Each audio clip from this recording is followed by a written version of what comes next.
අද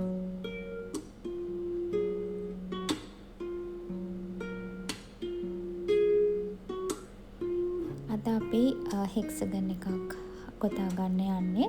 මුලින්ම මැජික් රින් එකකට චේන් 3යි එක ඩබල් ක්‍රොචේ එකක් විදිහට ගණන් ගන්නවා. ඊළඟට ඩබල් ක්‍රොචේ එකයි චේන් එකයි, ඊළඟට ඩබල් ක්‍රොචේ දෙකයි චේන් එකයි, මේ විදිහට 6 වතාවක් ගොතනවා. ඒ කියන්නේ සම්පූර්ණයෙන්ම ඩබල් ක්‍රොචේ දෙකයි චේන් එකයි ඒ වගේ 6ක් තියෙන්න ඕනේ. ඊට පස්සේ වෙනත් කලර් එකකින් ඩබල් ක්‍රොචේ දෙකක් අතර තියෙන ස්පේස් එකට චේන් 3යි ඩබල් ක්‍රොචේ එකයි චේන් එකයි ඩබල් ක්‍රොචේ දෙකයි. ඊළඟ ස්පේස් එකටත් ඩබල් ක්‍රොචේ දෙකයි චේන් එකයි ඩබල් ක්‍රොචේ දෙකයි. මේ විදිහට 6 වතාවක් ගොතා ගන්නවා.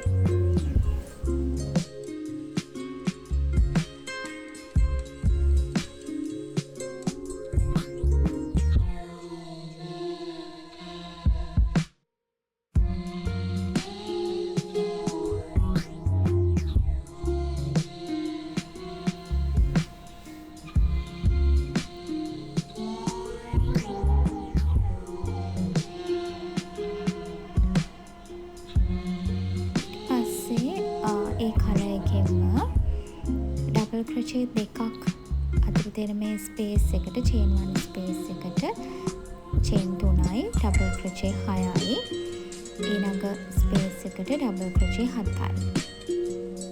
ඩබල් ක්‍රොචේ දෙකයි චේන් එකයි ඩබල් ක්‍රොචේ දෙකක් තියෙන චේන් එකේ ස්පේස් එකට ඩබල් ක්‍රොචේ 7 ගානේ 6 වතාවක් ගොතා ගන්න.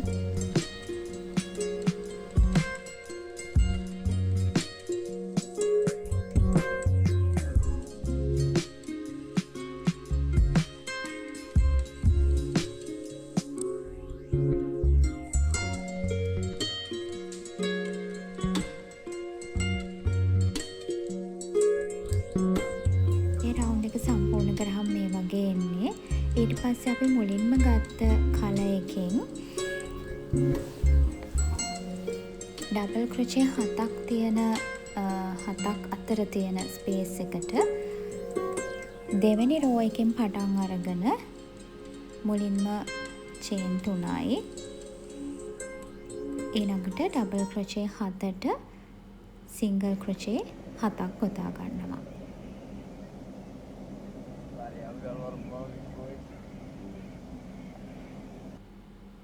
ඊට පස්සේ ආපහු දෙවෙනි රෝ එකෙන් පටන් අරගෙන ඩබල් ක්‍රොචේ එකයි සිංගල් ක්‍රොචේ 7යි. මේ විදිහට 6 වතාවක් ගොතනවා.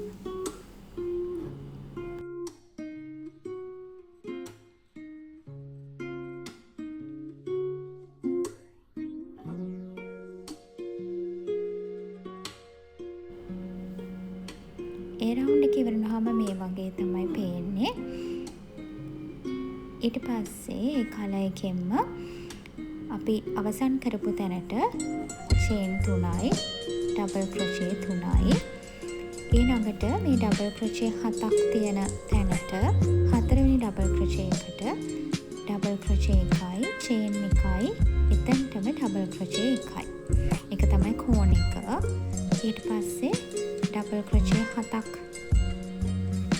එක දිගට ගොතා ගන්නවා. ඊට පස්සේ ආපහු ඩබල් ක්‍රොචේ 7ක් තියෙන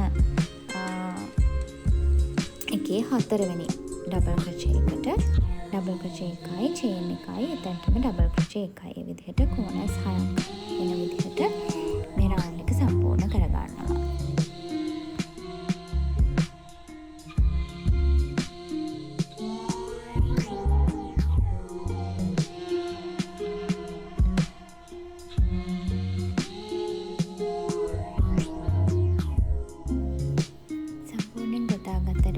මේ